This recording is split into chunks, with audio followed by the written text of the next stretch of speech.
Welcome to our fireside chat. And this evening, we have quite a wonderful teacher, master, Dzogchen master, that we're going to be talking about for our fireside chat. And this was in the lineage of Vimalamitra and the chapter on Vimalamitra. And we're also going to talk about Vimalamitra's um, teacher as well. They're very intertwined. Um, I mean, the teacher Kumaradza. So Kumaradza was actually the teacher of Longchenpa. And we began our series with Longchenpa. We're not quite ready at all to finish our series, but we are on the chapter that is connected to Vimalamitra. So this evening, we're going to be talking about the teacher of Longchenpa and his name. And for those of you who are following in A Marvelous Garland of Rare Gems, it's on page 93. And his title is Rigdzin Kumaradza. And he lived from 1266 to 1343. So that's the time frame, and we can imagine other things going on in the world, but for that area of Tibet and for Dharma teachings coming into Tibet, this is what has been going on. So Kumaradza, which is how he's referred to quite a lot, was actually a child prodigy. He taught himself to read and write, and he also began Dharma when he was 7, and he received empowerments. There are practices called Hevajra and Chakrasamvara, and he received those. Then at the age of 9, he ordained as a monk. So once again, the monastic tradition coming into Tibet.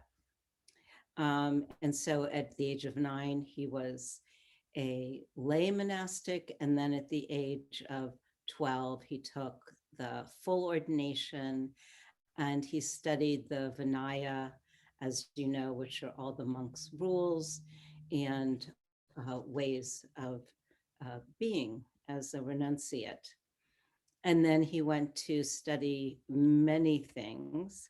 One of the practices he did was called the 6 yogas of Naropa. And that's still a very well-known practice to this day. And he is the first one that we've read about who became a tanka painter, meaning that he painted deities. And that is a very disciplined practice. And that was also a major practice for Kumaradza. And he studied with a number of teachers. And then, as very commonly happened, he was saying the mantra, Om Mani Padme Hung, and who should appear but Avalokiteshvara, also known as Chenrezig. And that, of course, is the heart mantra for Avalokiteshvara. So a little mantra, Om Mani Padme Hung, and then the appearance of Avalokiteshvara. So, and then he began to have visions of Avalokiteshvara, and he had a very distinct vision of Avalokiteshvara in a small crystal building. So he received the collective training of the Nyingma school of Buddhism. He received the teachings, the commentaries, the pith instructions. And then he met another master of awareness at a cave called Nagarpuk. And this is where these two masters intertwine. And so then we read about Drupchen Meilong Dorje. And for those of you following in A Marvelous Garland of Rare Gems, this is on page 91. So although we began with Kumaradza, now we see, oh, Kumaradza met a master of awareness, which is often the case. And that is on page 91, Drupchen Meilong Dorje. So what I did, because his name is actually quite profound. First of all, I looked up a little bit longer definition of Drupchen. And part of it is because I know that there are friends of mine who've done the practices called a Drupchen, and maybe you have done them or you know friends who have done a Drupchen. So given that that is his teacher's name, I thought I would just read a little bit about the definition. So Drupchen, literally vast accomplishment, is a form of intensive group practice that epitomizes the depth, power, and precision of Vajrayana, drawing together the entire range of its skillful methods, mystical, ritual, artistic, and including the creation of a mandala house.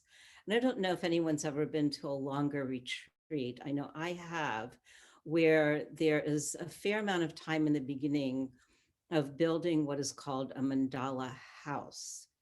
And maybe if anybody has done like the Kala Chakra empowerment, they definitely build, well, they build a mandala and then they build it in an enclosure. So there is that. And so then it has the mandala house, all of the sadhana, meaning all the practices, and with the visualizations, the mudras, the chants, the music, and it's continuous day and night. I remember the first time I went to a longer practice where there was a 24-hour mantra chain, and I've since gone to many more.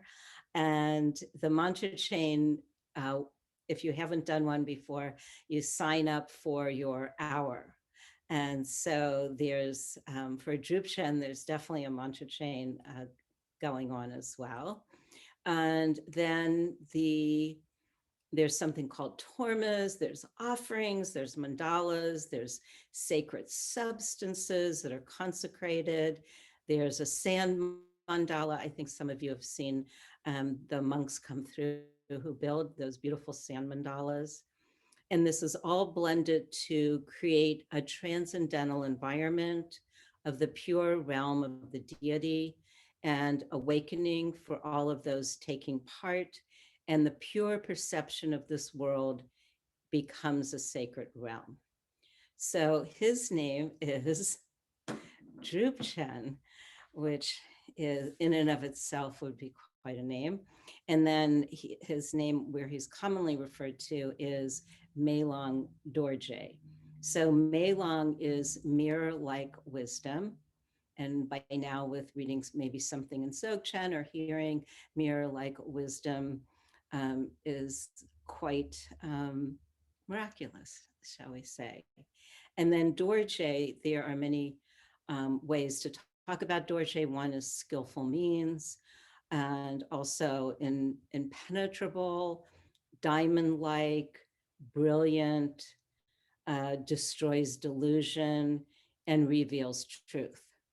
So he has quite a name, but for now we will call him Meilong Dorje. So Meilong Dorje was Kumaradza's teacher.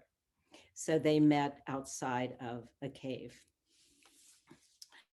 And then Meilong Dorje taught Kumaradza Mahamudra, and he also introduced him to the true nature of mind.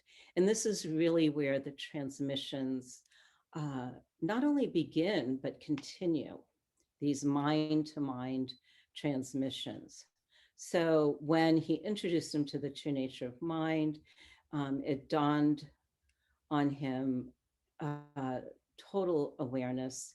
And so he had what is called mind to mind transmission, very traditional. And there's many masters who only would do mind to mind transmission with one person or maybe a small group of people. But this is really from one to another. And so Kumaradza was really the heart son of Melong Dorje. And even after Kumaradza's enlightenment, when he had this mind to mind transmission, he accompanied Melong Dorje as his attendant, and they went to Bhutan to a place called Kadroi Ling. So now we've talked about Bhutan, but now we also have um, Melong Dorje and Kumaradza going to Bhutan. And prior to this, we had Padmasambhava going to Bhutan. We had Longchen Rabjam going to Bhutan. So Bhutan certainly is one of the Buddhist countries where this form of Buddhism, the Dzogchen, is coming into. And so um, they stayed there, and Kumaradza was Melong Dorje's attendant for 8 years. And it's very interesting, this whole relationship of someone as an attendant. Sometimes it means that it's very close disciple, such as this case. Um, I was remembering that many years ago, when I was at the Insight Meditation Society, and we brought Mahasi Sayadaw from Burma and monks, there was another man who traveled with them, and he was the cook. And he was just this beautiful being. And always taking note of that, but he was quieter because he was always either cooking or serving Mahasi Sayadaw. So then at the end of a very long retreat, we find out that indeed the cook is also a meditation master. And I believe, and I can't fully remember, that he may have had his own temple. So it's an interesting note about who is the attendant. It's also recognized that there's a fair amount of purity that is wanted or desired in serving a master, many of whom are very sensitive. And so this kind of support of enlightened beings and devoted students and those taking care is very important. So we have Kumaradza enlightened and becoming the attendant for Melong Dorje. So in looking at Melong Dorje's life, he was a monastic at the age of 9, and he meditated at a lakeside cliff and gained supernormal perception. And then at the age of 16, he read a sutra called Perfection of Sublime Knowing in 8,000 verses, 100 times. And he, from that reading, realized the ultimate way of abiding. And you'll hear this term, a way of abiding, and his conduct. And conduct is also a term used in the Dzogchen teachings. And his conduct was one of supreme, naturally arising freedom without any fixed reference point. I almost feel like reading that again. So this is Melong Dorje, the teacher for Kumaradza. His conduct was that of supreme, naturally arising freedom without any fixed reference point. So amazing. Then when he was 17, he studied with many learned, accomplished masters. He trained in authentic instructions. He did intensive practice. He was very austere, living on just a few handfuls of barley.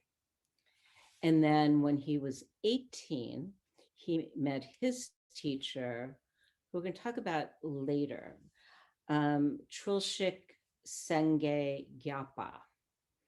And when he met his teacher at the age of 18, he requested the entirety of the tantras, the commentaries, and the pith instructions of the secret Nyingtig teachings. So here we have that the Nyingtig teachings are being passed down. And these were also called the teachings of utter lucidity, another Dzogchen term, another complete opening of awareness. So when he was engaged, and you'll like this one for those doing preliminary practices, and when he was engaged in the preliminary practices of the Nyingtig teachings, he saw Vajrasattva. So then Vajrasattva was in a vision for him for 6 straight days. And then when he was undertaking the main body of the practice, he met the gurus of the entire lineage in his dreams and received their blessings. So there are times in practice in these biographies where dreams are also a part of where one meets a guru or also receive teachings or empowerments or instructions. And then he received the blessings of the Dakinis who were watching over him. And I actually want to read one of those passages, which if you have your book, it's on page 92. And let's see, I want to find that for you.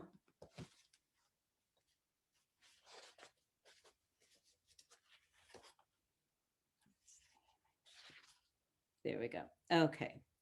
So he was, it's at the top of 92. It says, later he spent time in Dong Valley, where he awoke one morning at dawn to hear the extremely sweet, natural song of Dakinis.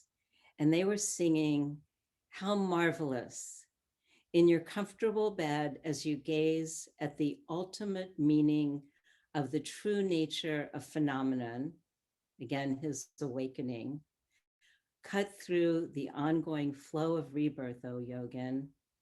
During the stages of practice, continually repeat the essence mantras that control your life force. We will be your allies, never separate from you, dear son. So here we have Meilong Dorje, who is really being protected by the Dakinis and very connected to them. So I just thought that was very lovely to know that one with great awakening practicing, and here has that kind of an affirmation. And then when Meilong Dorje was 23 years old, he received many Terma teachings, and he also began to encounter Vajra Varahi in a mass of light in the sky. And he also dreamed of Vajra Varahi. And it said at the time that he had this dream, there was an earthquake. And we are in that part of the world where there are, and we even to this day, earthquakes in the Himalayan regions. And he woke up because of the earthquake into a vision of Vajra Varahi. And then he also had a dream of 5 gurus and Vajrasattva who bestowed upon him four empowerments of Dzogchen, approach and directly introducing him into the ultimate meaning. So here we have that he has a transmission, um, and it's again in a dream, and it's for the ultimate meaning. At the age of 26, again, he studied with many teachers, and it states something very interesting that he had 13 gurus. So he went to study with many, and one of them, who is another teacher we're going to refer back to, it was Trulshik Senge Gyapa. And so we will look at him as well. And so he studied with another master of awareness and also two others. And he mastered the vast body of the meaning, the essential meaning of the teachings. And he maintains secret mantra approach. And later, he was inspired by a vulture, and he learned to use his powers and fly in the sky. And again, this is something else that is common in Tibet because there's what's called sky burial. And perhaps you've heard of sky burial. Um, it There is some cremation, which we'll talk about, but for many, it's putting the body, once it is passed, onto a very high ledge. And somehow the vultures know, they know, and they come and they devour the body. And they're very bright in a way. They know where to go and they know where the bodies are. So one does see vultures. I saw vultures. And so they are part of this basically nature of the sky burial. So he saw a vulture and he thought, oh, okay, I'm going to fly. So he flew. And one can only obviously do that with spiritual powers. And then he also had the ability with, it said for him, a rock was clay. So he probably could do something like put a stick in a rock or, um, have these fantastic creations that come out of rocks. And it said that he brought many to spiritual maturity.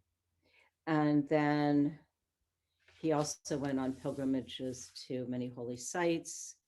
And this I found kind of fascinating, and that it was predicted that he would only live to the age of 37.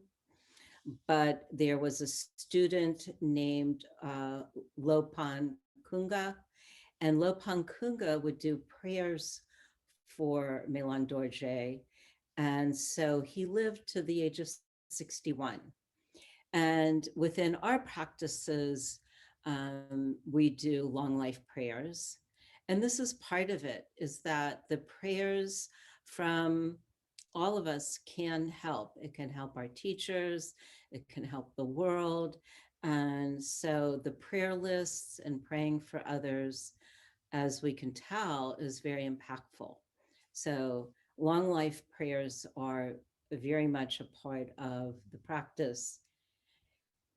And so it says in his 61st year, which was the year 1303, and I just have to read how they put it. It doesn't say he died. It says that his enlightened intent merged with the basic space of phenomenon. So that's how he left. I think I'll say that one more time. I read it and I was like, did he die? What happened? No, his enlightened intent merged with the basic space of phenomena. Incredible. I mean, fantastic. And it said that everyone saw great light, heard sounds, and he did have a cremation.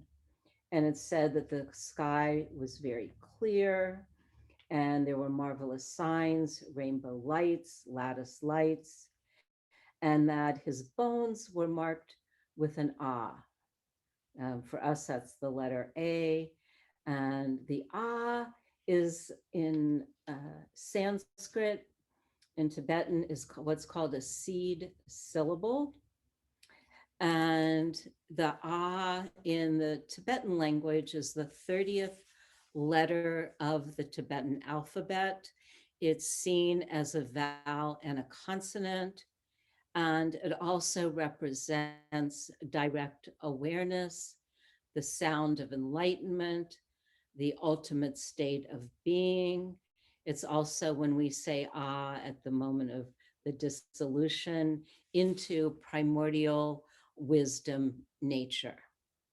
So there was an ah, the seed syllable ah was found on his bones. And then there was something called sharira. And actually, the word sharira I found connects to Ayurveda, it connects to many traditions. For the way that I learned about sharira is more what's called the relics. And there a few times have been a tour of the holy relics from uh, some of these great beings. And they're small, little, almost hardened crystal like um, gems, but very small. And they're what remains of a wisdom being at their cremation. So Mei Long Dorje was a great guru. He was who Kumaradza studied with, and Kumaradza received from Mei Long Dorje the cycle of Vajra heart, essence of utter lucidity in its entirety. And this word, this phrase, which we've mentioned before, is like one vase being filled from another with nothing left. So it's a complete transmission. So we have this complete transmission from Melong Dorje to Kumaradza. So Kumaradza also learned the secret cycles of Dzogchen, such as the mirror of the key points of secrecy, and the key points of Tantra, the explanatory commentaries, the pith instruction of secret Nyingtik teachings, of Dzogchen approach, of utter lucidity. And these were all transmitted to Kumaradza. And so he was entrusted with what was called the maturing empowerments and the liberating instructions. And Kumaradza also copied texts. And he also painted murals, which we mentioned. And when he was with one of his teachers, the teacher gave him 4 measures of barley, and it was for him to live on. And this too is very traditional, that the donations, the alms, the gifts are many times given to the head guru or the head of a monastery, and then they distribute to everyone. So he was given his share of barley, but he was so avid to copy the text and to paint the deities that he used half of that to buy paper, which I imagine must be like a parchment, and also to buy a lamp.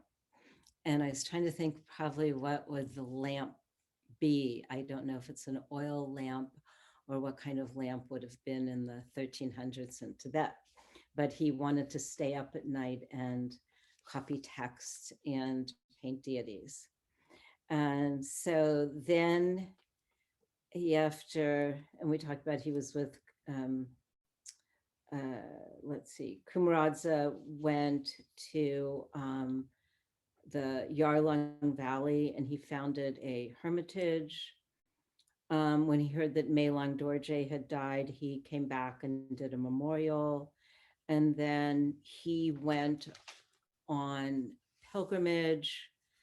And during that memorial, there were the 5 colored rainbow lights. And then on his own pilgrimage, he started seeing many fantastic things. He saw natural light manifesting from stone going straight up. And he also went to practice in the lower areas of the glaciers on a glorious crystal mountain. And Tibet has glaciers, and there are glaciers in the Tibetan Autonomous Region. And so he went very high up for these called glacier retreats in very high mountains. And during that time, he was in an area where there was a turquoise tarn. And apparently a tarn is an area where there's opening almost like a lake, but rather it's the glacier that is melted and forms a forms in the depression from some of the clearing away of the earth. And so in this depression, there was the melting glacier, and there was a beautiful limpid lake and limpid sky, and then just rainbow light coming out of a rock straight up.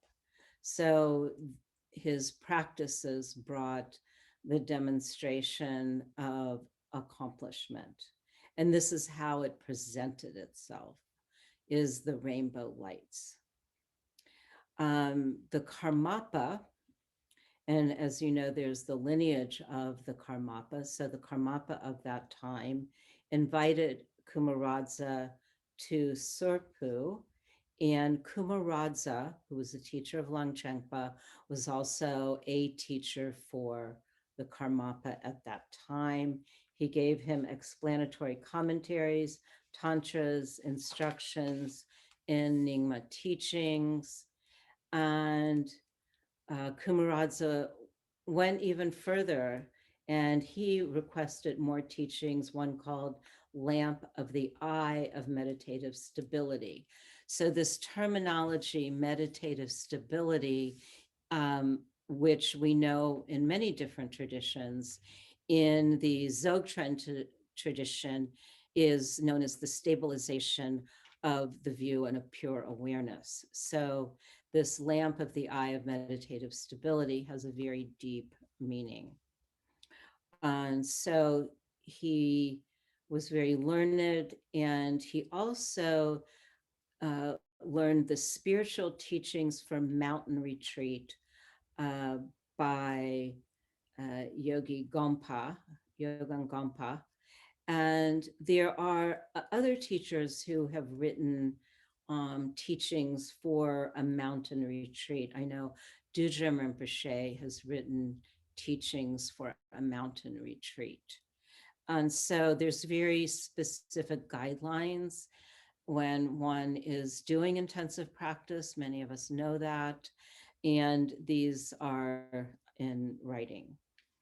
And so even after enlightenment, he is receiving more teachings.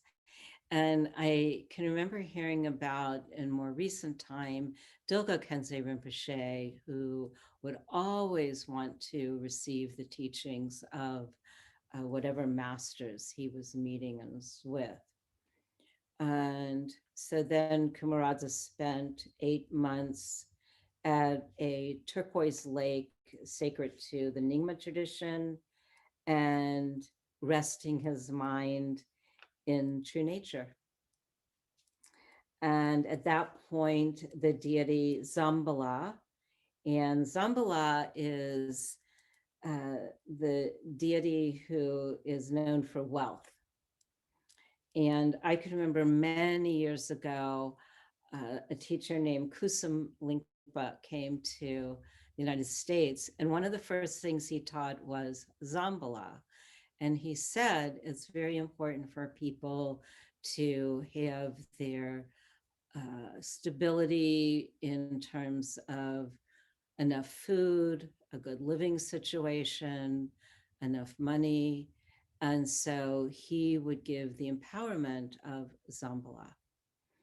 And so then Kumaradza also learned the deity of Zambala, and also who gave him some things to help him.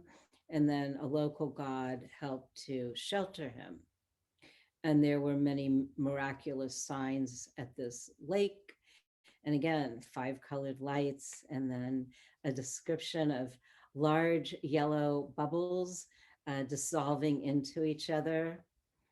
And so he spent more time at the glacial retreat and the mountain hermitage. And he pursued the practice, and it was the whole essence of his life. And it said that his teachings were unsurpassable, and he transmitted those teachings to many beings. And the Karmapa and another teacher named Rajan Dorje. And so he sowed the seeds of liberation. Also, it says in towns, in rural areas, and he benefited animals and wildlife. And it said that when he was traveling, he tried to help people who were fearful. And it was interesting to read the notes about this. It said he helped people with fear, and he sealed mountains, rivers, and dangerous paths. And what that meant is that he gave an edict to the bandits who would be in these areas, and it was kind of a stand down. And apparently, the bandits obeyed all edicts from great gurus. So they would not harm people, and people could go on their way. And it said he brought happiness and ease. He pacified illness, epidemics, uh, frost, and hail. There actually is a lot talked about hail. I think hail must have been something that destroyed many crops, because I've heard quite a bit about hail. And there was somebody who who I met was born again as what's called a weather controller, and part of the weather controller's job was to control hail. So it said that Kumaradza could also control hail. And then, and this was the lovely surprise for the end of the chapter, it said that Kumaradza bore all of the signs and marks and characteristics of the emanation of Vimalamitra. So here we have the Kumaradza being an emanation of Vimalamitra. And there was also the prophecy that every century there would be an emanation of Vimalamitra. And it said that on his nose, he had a mole in the shape of an ah, again, that letter A, that very powerful sound. And it said, which never changed. And that he also had the 3 protective deities, Ekazate, Rahula, and Vajrasadhu, and they bowed and praised him. And also he talked to them like ordinary people. And his mind was very blessed, and he had supernormal powers. And then I want to read the end, because it's just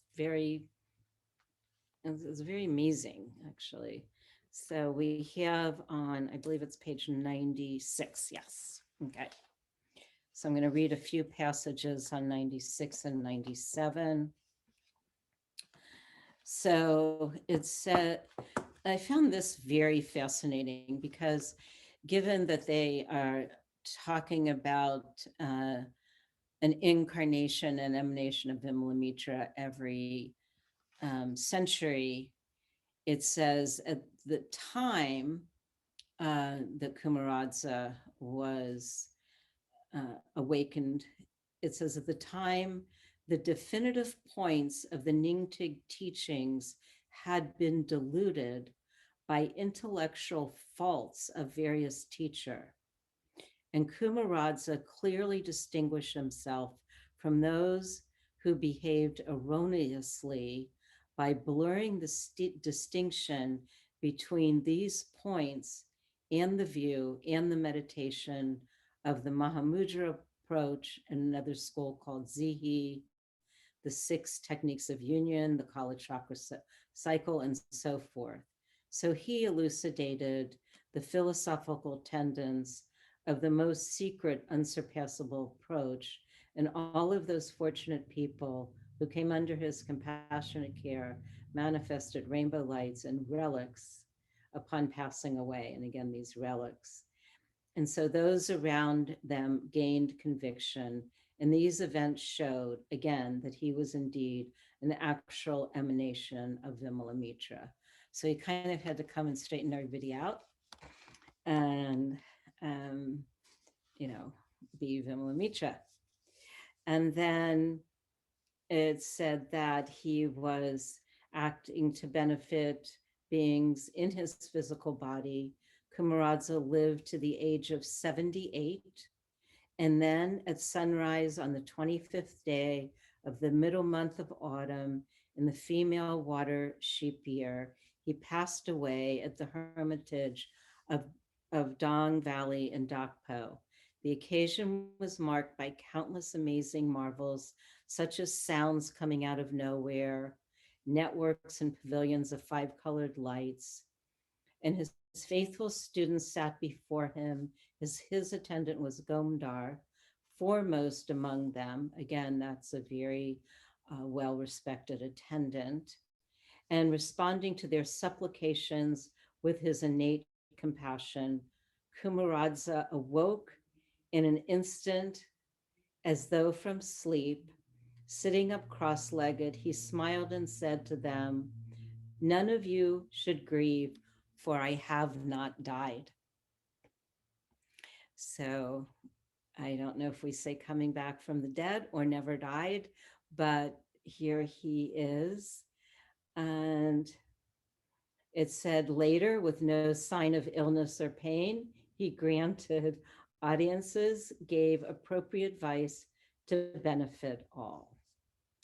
And then it said that his last advice that he gave was a little bit lower down, page 96. Don't chatter so much. Use your ears instead. So those are his last instructions.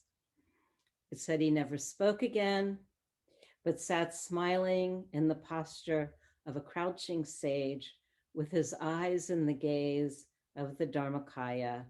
And at dawn, on the 8th day, he passed on to his destination, the supreme primordial place where phenomenon falls away.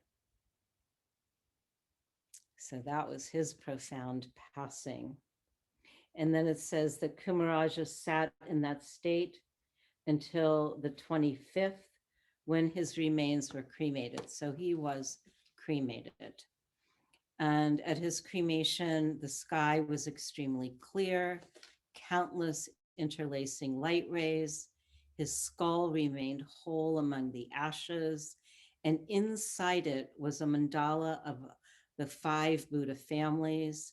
Above the right and left ear cavities were dark blue forms of the venerable goddess, several inches long. The surroundings were filled with networks of 5 colored lights. Shafts of lights shone upward to form a pavilion. There were relics, again, those relics from the fragments of his bones, as well as the 5 kinds of marvelous physical remains.